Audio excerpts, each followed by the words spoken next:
Hello, folks. Good morning. Welcome to our Q1 result update series of JSL Invest. In this episode, we'll be looking at the dairy space, and within the dairy space, two companies. One is Dodla Dairy, the second is Parag Milk. Right. And as always, before we kind of dive into the results of the individual businesses and try to understand what kind of drove the performance there, important to understand some of the underlying themes that are playing out within the dairy space as such, right? So one key theme that we've seen playing out is the increase in premiumization as such, right? And ways to see kind of premiumization is seeing the value-added product mix kind of grow. So typically your curd, ghee, paneer sort of products, as they grow, you'll typically have one direction in which you could see kind of premiumization playing out. The other key way we've seen premiumization playing out is via more focused milk products, right? So within milk itself, you have something like the A2 milk, right? So your A2 organic sort of milk, which kind of caters to more higher end households within India, is one category where a lot of milk companies are focusing on. And whey related products, right? Whey protein, whey powders, etc., which cater to more health conscious, fitness conscious sort of people, have also been kind of growing within the country as such, right? So these are two key kind of positives for the business. One is as the country kind of becomes slightly more affluent, the consumption of more value added milk products kind of goes up. The second is as we kind of grow more health conscious and more fitness conscious, the kind of share of more premium milk like your A2 milk, etc., and more fitness related products like your whey, etc., will grow, right? And those two will be net beneficiaries to the sector. The challenge in this sector is we have a lot of competition coming, right? Because effectively the barrier to entry for a new entrant is relatively low, right? So the larger players can say that I procure from so many players, I have such a large distribution network, etc.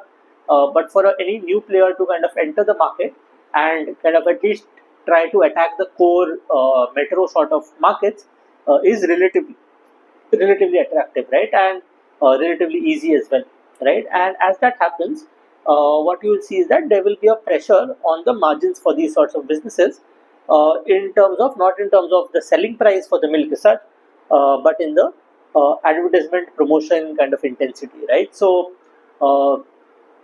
you'll see them coming out with a lot of schemes to get people subscribed to their milk, to kind of give them offers of X days free if you buy X days for milk, etc.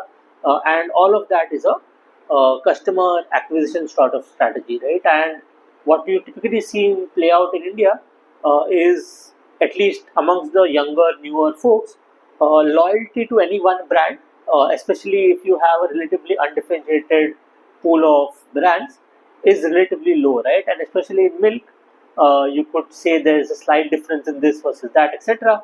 But broadly, products are relatively undifferentiated, right? And in such an environment, as newer competitors come up, and we've seen a lot of D2C milk sort of players come up, as they kind of emerge, uh, advertisement promotion intensity in your dairy companies will increase, and that will be a natural pressure on the margins as such, right? So long term, these are the two kind of themes that will kind of be at odds with one another, and we'll have to see how the dairy companies are able to grow with or against these themes as such, right?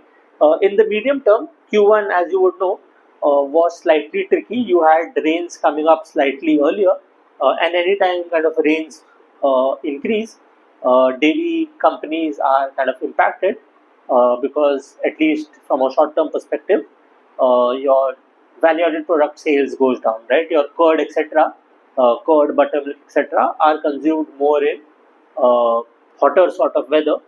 Similarly, most dairy companies also have some presence on the ice cream front, so that also takes a hit, right? So, despite early onset of monsoons, the dairy sector seems to be doing reasonably well in India. And important to note that this is considered during a period of some amount of at least urban stress as such, right? So, despite two major headwinds of urban consumption stress and early rains, uh, dairy companies have been able to have, say, at least mid-single digit sort of volume growth at around 5-6% odd, and that has translated to double digit, at least 12-13% odd top line growth as such, right? Which is quite healthy given the headwinds that the business was facing in this particular quarter, right? So that is the top level view of the sector. Now that's done. Let us dive into the results of the two companies. First is Dodla. Dodla, as you would know, has grown volume 5%. That has translated to a 10% sales growth. However, due to the margin factors that we had focused on, so the gross margin was more of a one-off this time due to the compression in spreads between procurement and selling. The advertisement intensity increase will be a lot more sustained, and as a result, their operating margins took a hit, right? For them, they also kind of faced an issue because some of their higher margin products, like your ice creams, etc., faced a hit because of the early onset of monsoons, etc., right? So you had two of those factors there. One is your advertisement intensity ramp up. The second is your key value added products kind of not doing as well, right? Plus, this quarter they had a gross margin compression as well, right? Despite that, and despite the hit on ice cream sales, your value added products for the sector, for the business, grew at 12% odd, so grew faster than the overall business, which is a net positive, right? So broadly decent results from Dodla, even though the margin performance wasn't too good as such, right? Parag Milk again has done 5% plus volume growth, translated to 12% on sales growth, and profits were broadly flattish. I think 1% up for the quarter as such, right? This again is benefiting from all of the themes that we discussed earlier. So they have two products on the premium milk and the whey front. On whey they have a product called Avatar. On the premium milk front they have a product called Pride of Cows, right? And if you have stayed in any of the top metro cities, say Bombay, Bangalore, Delhi, you would have had these folks visit your society at least once, pitching samples, giving out samples, etc. And that was the part of the advertisement promotion intensity spike that we spoke about, right? Because the A2 milk space and the premium space in general has been seeing competition, especially in metros. Their spends on A&P have kind of increased quite a bit, right? So that is one area that has been a challenge for Parag as well. That is the ramp up in the advertisement and sales intensity, right? Despite that, the mix of your premium products, which is your Avatar plus Pride of Cows, has grown 50% plus for this quarter as well. Its part in the broader business mix is now at 9% odd. And if it kind of is able to sustain this sort of growth, which it looks like it does, the mix of that premium segment in the business keeps growing, right? And that is always a net positive for the business as such, right? Again, here, if you look at the key value-added product segment, which is your ghee, curd, paneer, etc., that again clocked a 9% volume growth compared to a 5% volume growth for the overall business. So again, your premium products growing faster than the broader business as such, right?